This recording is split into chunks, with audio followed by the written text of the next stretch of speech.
Assalamualaikum warahmatullahi wabarakatuh. Jekoners, Perang Diponegoro adalah salah satu perlawanan besar yang terjadi antara rakyat Indonesia dengan Belanda.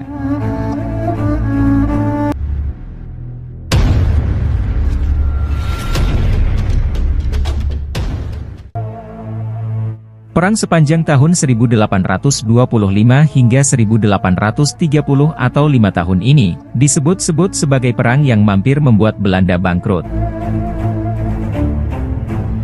Kejadian tersebut sudah banyak diekspos oleh teman YouTuber, tapi alangkah bijaksana jika sedulur semua mau mendengarkan versi jejak lakon yang berdurasi singkat.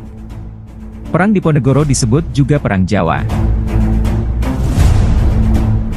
Penyebab utama pecahnya Perang Diponegoro adalah ketika Belanda dengan sengaja menanam patok-patok untuk membuat jalan di atas makam leluhur Pangeran Diponegoro. Tindakan ini yang membuat kemarahan Pangeran Diponegoro memuncak dan memutuskan untuk menyatakan perang. Ia mengganti patok yang dipasang oleh Belanda dengan tombak. Namun, sebelum kejadian pemasangan patok ini terjadi, Belanda memang sudah melakukan serangkaian aksi yang memancing kemarahan Pangeran Diponegoro.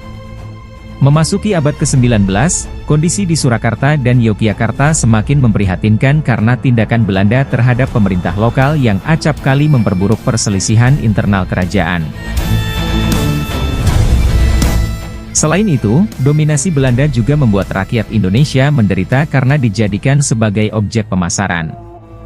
Sebab, para petani tidak dapat mengembangkan kehidupan mereka karena harus menjadi tenaga kerja paksa Belanda.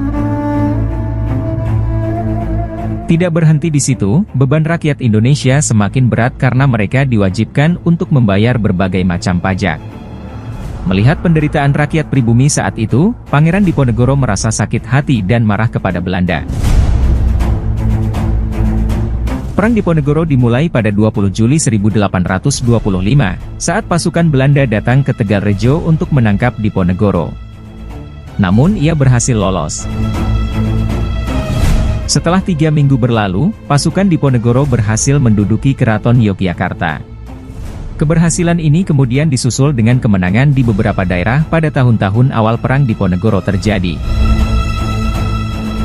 Dalam menghadapi perlawanan Diponegoro yang semakin lama semakin meluas, Jenderal de Kock, pemimpin pasukan Belanda, memutuskan mengubah strategi, yaitu dengan benteng Stelsel. Berkat strategi ini, perlawanan Diponegoro di berbagai tempat berhasil dilumpuhkan oleh Belanda. Selain itu, banyak pemimpin yang membantu Pangeran Diponegoro berhasil ditangkap. Setelah berperang secara sengit selama bertahun-tahun, Perang Diponegoro berakhir pada 28 Maret 1830, dengan kemenangan di pihak Belanda.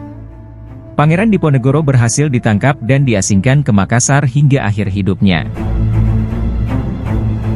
Seperti yang kita ketahui tentang cerita ini, bagaimana Belanda memenangkan Perang Jawa dengan taktik perdamaian dan dijadikan sebuah momen penyergapan.